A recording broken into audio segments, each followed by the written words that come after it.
সেই মাওলা বক্স হুজুরের কণ্ঠে আমি যদি একটু কথা বলি আপত্তি আছে ভাই? একবার তাকবীর দেন না, নারায়ে তাকবীর। হুজুর যখন গজল বলে মানে জলসা করেন, হুজুর স্টেজে উঠে কেমন বলে একটু শুনবেন।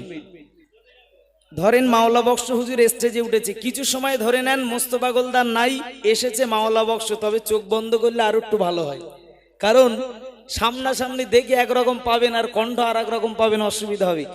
একটু দেখেন হুজুর স্টেজে উঠে কি বলে।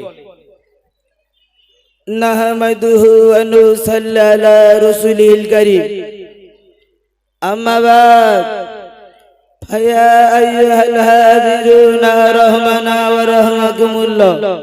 এই বলে হুজুর জলসা শুরু করে। শ্রোতা কেমন ভাবে ডাকেন একটু শুনবেন। খোকা তোরা যারা ইদিক উদিক ঘুরতিছিস, খোকা তোরা যারা ইদিক উদিক ঘুরতিছিস, তোর গাজর হাত করে বলি তোরা এই জান্নাতের বাগানের ভেতরে একটু ঢোক। আর মেইলে খুগি তোরা যারা সামনে থেকে মেট্টি উকি ঝুঁকি, তোর গাজর হাত করে বলি তোরা কিন্তু দূর হইয়ে যা।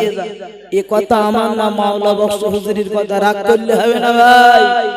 তেগুন্তি দোষ নেই, বেগুন্তি দোষ। আর তুই রাস্তায় বসে হাঁটবি, আমি বুড়ো মাওলা বক্স বলবি দোষ। খোকা হইয়েছ নাকি? কথা কয় না হইয়েছে। তা বুড়ো মাল ধরিলে একটু উঠেছে, একবার জোরে জোরে তাকবীর দে, নারায়ে তাকবীর। আর একটু জোরে জোরে মারবা, নারায়ে তাকবীর, নারায়ে তাকবীর। হুজুর কথা এইভাবে বলে। এবার জলসা কেমন করে একটু শুনবেন। একবার তাকবীর দেন, নারায়ে তাকবীর। এইবারে বুড়ি মেয়ে লোকটা কান্দি কান্দি বলল, বাবা আমার প্রতিবিরিয় স্বামীটা দুনিয়া ছেড়ে চলে গেল। এইবারে বুড়ি মেয়ে লোকটা কান্দি কান্দি বলল, আমার বাপ আমার প্রতিবিরিয় স্বামীটা দুনিয়া ছেড়ে চলে গেল।